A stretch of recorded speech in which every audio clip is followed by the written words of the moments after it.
Bom, vamos direito ao ponto. Hoje a nossa análise foca num texto que é, no mínimo, instigante. As 95 teses transformacionais do Márcio Bringuente.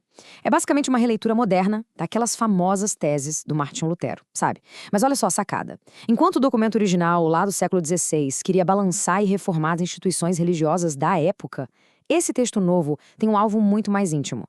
A ideia aqui é tirar os holofotes das estruturas da igreja e focar num despertar espiritual interno. É um mergulho profundo no que realmente significa viver uma fé autêntica hoje em dia, deixando as aparências de lado e buscando uma transformação que rola literalmente de dentro para fora. Pensando naquela reforma histórica de 1517, a primeira imagem que vem à cabeça é aquele pedaço de pergaminho sendo pregado numa porta de madeira gigante lá em Wittenberg, não é? Um ato super público, institucional, desafiador. Mas o argumento central do material que estamos analisando hoje é que uma reforma de verdade, aquela que dura mesmo, não pode ficar presa numa porta de madeira. A ideia é que ela precisa ser cravada no coração humano. Mudar regra e trocar liderança não quer dizer muita coisa, se a essência da pessoa continuar a mesma. O documento defende com unhas e dentes que a revolução espiritual definitiva é silenciosa, pessoal e totalmente interna.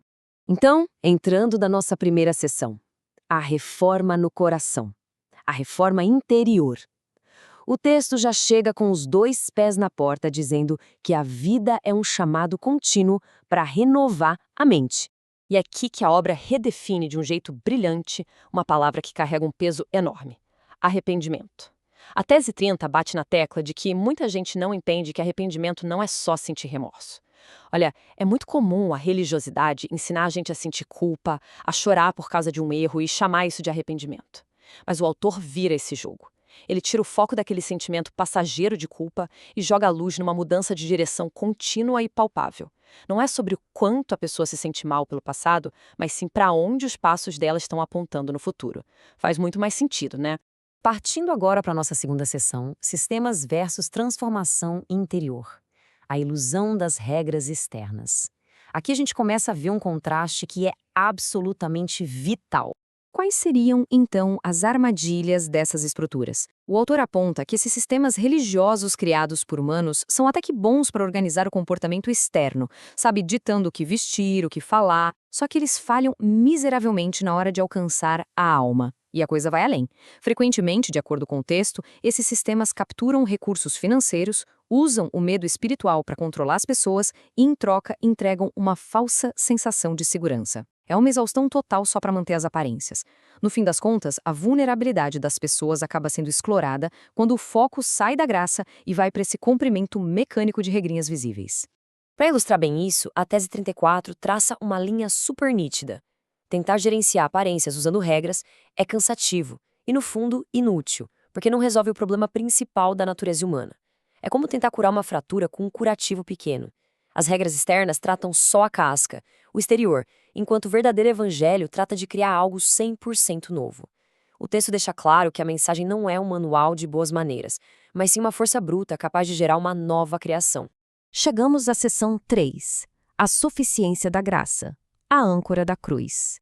Nada se compara à cruz de Cristo. Essa é a tese 79. É uma frase bem curtinha, não é? Mas carrega um peso formidável. O documento defende que a verdadeira graça não depende de decretos humanos, de rituais complicados ou de pessoas tentando mediar a relação com o divino. A obra feita na cruz é colocada ali como total, completa e absolutamente suficiente. A ideia é bem direta: tentar adicionar qualquer exigência humana a isso seria o mesmo que diminuir o valor do que já foi feito. E como essa graça mexe com a mente humana? Uma das marcas de quem ainda está patinando nesses sistemas de regras é aquela culpa que nunca vai embora.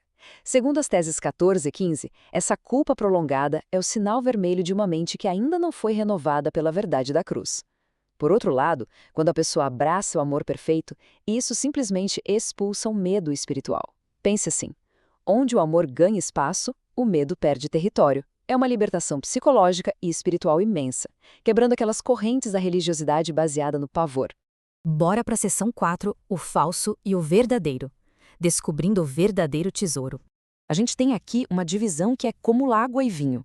De um lado da balança temos as falsas promessas, movidas a dinheiro, totalmente dependentes de títulos humanos e que só conseguem entregar uma paz super frágil e ilusória. O autor faz um alerta bem sério contra essa exploração, batendo na tecla de que moedas não conseguem libertar almas nem comprar favor divino.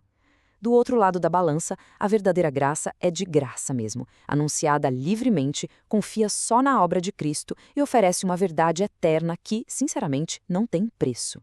Bom, esse dinheiro não é o tesouro da igreja? O que sobra? As teses 59 e 62 dão um recado direto de que a riqueza real não é nada material. Os verdadeiros tesouros são, na verdade, só dois: o próprio evangelho, que é a mensagem da graça, e os necessitados, ou seja, aquelas pessoas marginalizadas que a igreja deveria servir. Cuidar do outro não aparece ali como uma estratégia de marketing ou para ficar bem na foto. É colocado como uma prova real de uma fé viva, o dever de quem realmente entendeu o que é o amor. E vamos para a nossa última sessão, o caminho da renovação, passos práticos para o coração. Como a gente traz isso tudo para a nossa rotina? O autor joga na mesa um exercício que é surpreendentemente simples, mas muito profundo. O primeiro passo é pegar e escrever mesmo quais são as áreas de falsa segurança. Pode ser aquela busca louca por aprovação, dinheiro, títulos, cargos, ou até o medo da condenação. O passo 2 é olhar intencionalmente para cada uma dessas áreas e declarar em voz alta: Cristo é suficiente aqui. E por fim, o terceiro passo é fazer uma oração pedindo para a mente ser reformada e o coração purificado. É literalmente um retorno para a simplicidade pura. Dá para dizer que esse é o verdadeiro núcleo emocional e filosófico de toda a obra. Cristo é suficiente, a cruz é suficiente, a graça é suficiente. Essa é quase que uma declaração de independência contra qualquer engrenagem religiosa que tenta jogar um peso extra nas costas de quem está nessa jornada espiritual. É aquele lembrete firme e silencioso para a gente focar no que realmente tem o poder de transformar a condição humana. Para fechar a nossa análise de hoje, vamos deixar no ar uma pergunta super provocativa que o próprio autor levanta no material. Em quais áreas a segurança ainda está sendo buscada fora da suficiência de Cristo? É o tipo de pergunta que nos desafia a olhar para dentro, não é? A passar por cima das aparências, das regras e ir direto rumo à verdadeira reforma do coração. Uma daquelas perguntas que com certeza vai continuar martelando na cabeça da gente por um bom tempo.